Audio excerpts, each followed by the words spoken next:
ನಮಸ್ಕಾರ ಸ್ನೇಹಿತರೆ. ಇವತ್ತಿನ ಕತೆ ಸಿಂಹ ಮತ್ತು ನರಿ. ಕಾಡಿನಲ್ಲಿ ವಜ್ರದೌಂತ್ರ ಎಂಬ ಸಿಂಹವು ವಾಸಿಸುತ್ತಿತ್ತು.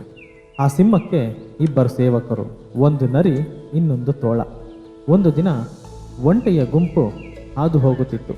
ಆ ಗುಂಪಿನಲ್ಲಿದ್ದ ಒಂಟೆಗಳಲ್ಲಿ ಒಂದು ಹೆಣ್ಣು ಒಂಟೆ ಹೆರಿಗೆಯ ನಿರೀಕ್ಷೆಯಲ್ಲಿತ್ತು. ಹೆರಿಗೆ ನೋವಿನಿಂದ ಬಳಲುತ್ತಿದ್ದ ಕಾರಣ ಅದು ನಡೆಯಲು ಸಾಧ್ಯವಾಗುತ್ತಿರಲಿಲ್ಲ. ಇದರ ಕಾರಣದಿಂದ ಉಳಿದ ಒಂಟೆಗಳು ಅದನ್ನು ಬಿಟ್ಟು ಹೋದರು. ಕೆಲವೇ ಕ್ಷಣಗಳಲ್ಲಿ ಆ ಒಂಟೆ ಸಿಂಹಕ್ಕೆ ಬಲಿಯಾಗಿತ್ತು.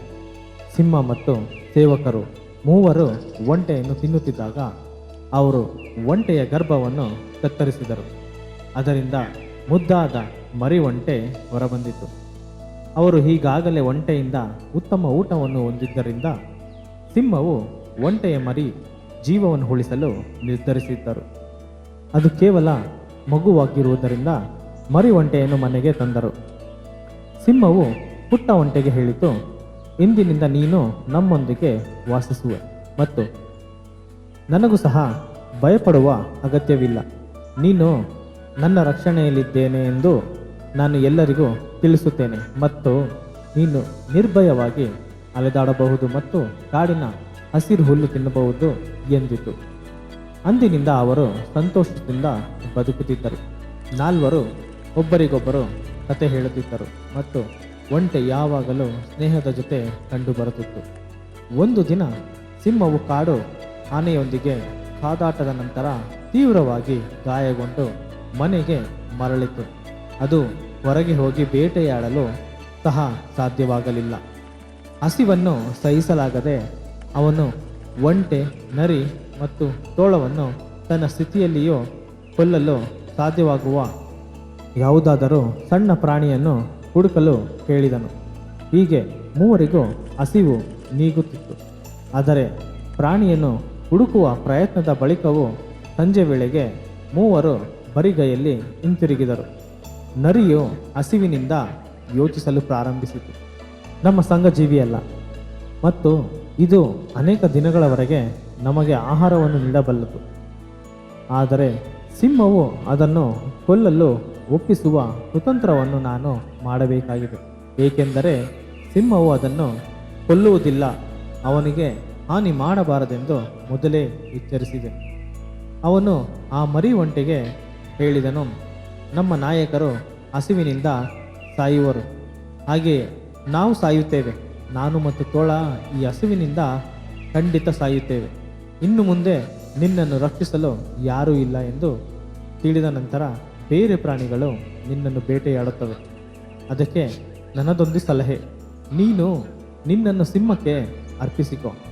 ಸಾಯದಂತೆ ನಮ್ಮನ್ನು ರಕ್ಷಿಸಬೇಕೆಂದು ಹೇಳಿಕೊಳ್ಳುತ್ತೇನೆ.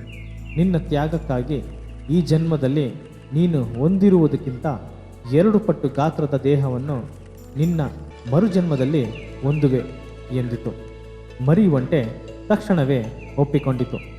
ಸಿಂಹವಿಲ್ಲದಿದ್ದರೆ ನಾನು ಬಹಳ ಹಿಂದೆಯೇ ಸಾಯುತ್ತಿದ್ದೆ. ನನ್ನ ತ್ಯಾಗಕ್ಕೆ 100 ಪಟ್ಟು ಪ್ರತಿಫಲವನ್ನು ನಾನು ಪಡೆಯುತ್ತೇನೆ ಮತ್ತು ಸ್ವರ್ಗದಲ್ಲಿ ಸ್ಥಳವನ್ನು ಕಂಡುಕೊಳ್ಳುತ್ತೇನೆ. ನನ್ನ ದೇಹವನ್ನು ಅರ್ಪಿಸಲು ನಾನು ಒಪ್ಪುತ್ತೇನೆ ಎಂದಿತು. ನಂತರ ಸಾಯಂಕಾಲ ನರಿ ಸಿಂಹಕ್ಕೆ ಹೇಳಿತು, ಒಂಟೆಯನ್ನು ಕೊಂದು ತಿನ್ನುವ ಮೊದಲು ದೇವರನ್ನು ಪೂಜಿಸಿದರೆ ಮುಂದಿನ ಜನ್ಮದಲ್ಲಿ ತನ್ನ ದೇಹಕ್ಕಿಂತ 2 ಪಟ್ಟು ಹೆಚ್ಚು ಗಾತ್ರವನ್ನು ಹೊಂದುತ್ತದೆ ಎಂದು. ಈ ತ್ಯಾಗಕ್ಕಾಗಿ ಒಂಟೆ ತನ್ನ ದೇಹವನ್ನು ಅರ್ಪಿಸಲು ಸಿದ್ಧವಾಗಿದೆ ಎಂದು ಅವನು ಸಿಂಹಕ್ಕೆ ವಿವರಿಸಿದನು.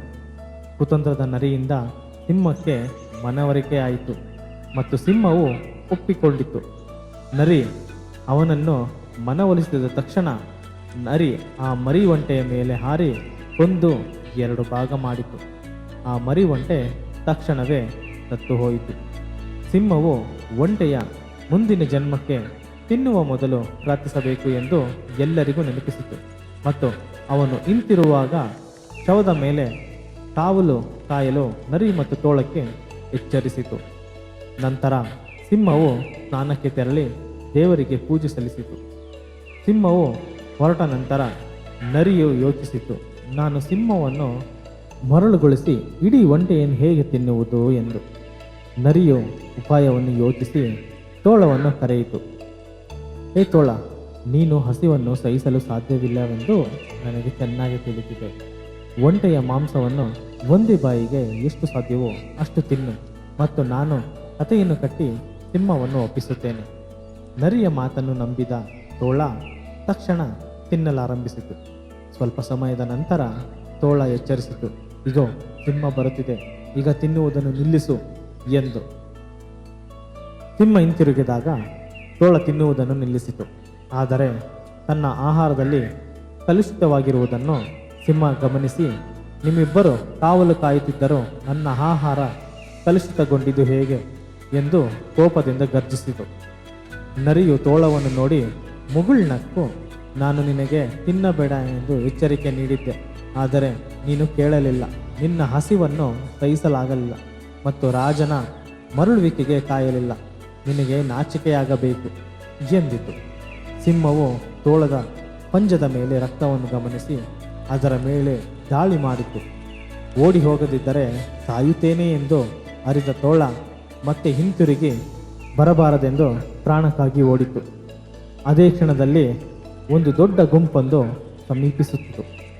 ಗುಂಪಿನಲ್ಲಿದ್ದ ಒಂಟೆಗಳ ಕುತ್ತಿಗೆಯಲ್ಲಿ ದೊಡ್ಡ ಗಂಟೆಗಳಿದ್ದವು ಮತ್ತು ಅದು ಜೇಂಕರಿಸುವ ಶಬ್ದವು ದೂರದಿಂದ ಕೇಳುತ್ತಿತ್ತು. ಸಿಂಹವು ಅಸಾಮಾನ್ಯ ಮತ್ತು ಭಯಾನಕ ಶಬ್ದದಿಂದ ಆಶ್ಚರ್ಯಚಕಿತನಾಗಿತ್ತು ಮತ್ತು ಏನು ಶಬ್ದ ಮಾಡುತ್ತು ಎಂದು ತಿಳಿಯಲು ಬಯಸಿತು. ನರಿ ಅದನ್ನು ಅವಕಾಶವಾಗಿ ಬಳಸಿಕೊಂಡಿತು. ಅದು ಹೇಳಿತು, ಓ ನಾಯಕರೇ, ಅದೇ ಗುಂಪು ಹಿಂತಿರುಗುತ್ತಿದೆ. ಈ ಬಾರಿ ಮಾತ್ರ ಅದನ್ನು ಯಮ ಅಂದರೆ ಸಾವಿನ ದೇವರು ಮುನ್ನಡೆಸುತ್ತಾನೆ. ಅವನ ಸಾವಿಗೆ ನಿಗದಿಪಡಿಸಿದ ಗಂಟೆಯ ಮೊದಲು ಒಂಟೆಯನ್ನು ಕೊಂದಿದ್ದಕ್ಕಾಗಿ ಅವನು ನಿಮ್ಮ ಮೇಲೆ ತುಂಬ ಕೋಪಗೊಂಡಿರಬೇಕು. ನೋಡಿ, ಅವನ ಪೂರ್ವಜರು ಮತ್ತು ಸಂಬಂಧಿಕರನ್ನು ಸಹ ಕರೆತರುತ್ತಿದ್ದಾನೆ. ನೀವು ಇಲ್ಲಿಂದ ಓಡಿ ಹೋಗಬೇಕೆಂದು ನಾನು ಸೂಚಿಸುತ್ತೇನೆ. ಸಿಂಹವು ಅವನನ್ನು ನಂಬಿತು ಮತ್ತು ಭಯಗೊಂಡು ಅಷ್ಟೊಂದು ಒಂಟೆಗಳಿರುವ ಗುಂಪು ಸಮೀಪಿಸುತ್ತಿರುವುದನ್ನು ಕಂಡು ಪ್ರಾಣ ರಕ್ಷಣೆಗಾಗಿ ಓಡಿತು. ಇದರಿಂದ ನರಿಯು ಸಿಂಹವನ್ನು ಓಡಿಸಿದ ನಂತರ ಅದು ಒಂಟೆಯ ಎಲ್ಲ ಮಾಂಸವನ್ನು ತಿಂದಿತು. ನಂತರ ಹಲವು ದಿನಗಳ ಕಾಲ ಜೀವಿಸಿತು. ಇದರ ನೈತಿಕತೆ ದುಷ್ಟರ ಸಹವಾಸವನ್ನು ತಿರಸ್ಕರಿಸಬೇಕು, ಇಲ್ಲದಿದ್ದರೆ ನೀವು ತೊಂದರೆಗೆ ಸಿಲುಕುತ್ತೀರಿ. ಸೊ ಸ್ನೇಹಿತರೆ, ಈ ಕತೆ ಇಲ್ಲಿಗೆ ಮುಗಿಯಿತು. ಈ ಕತೆ ಹೇಗೆ ಅನ್ನಿಸ್ತು ಅಂತ ದಯವಿಟ್ಟು ಕಾಮೆಂಟ್ ಮಾಡಿ ತಿಳಿಸಿ. ಹಾಗೆ ಈ ಚಾನಲ್ನನ್ನು ಸಬ್ಸ್ಕ್ರೈಬ್ ಮಾಡಿ. ಮುಂದಿನ ವಿಡಿಯೋ ಒಂದಿಗೆ ನಿಮ್ಮನ್ನು ಮತ್ತೆ ಭೇಟಿಯಾಗುತ್ತೇನೆ. ನಮಸ್ಕಾರ.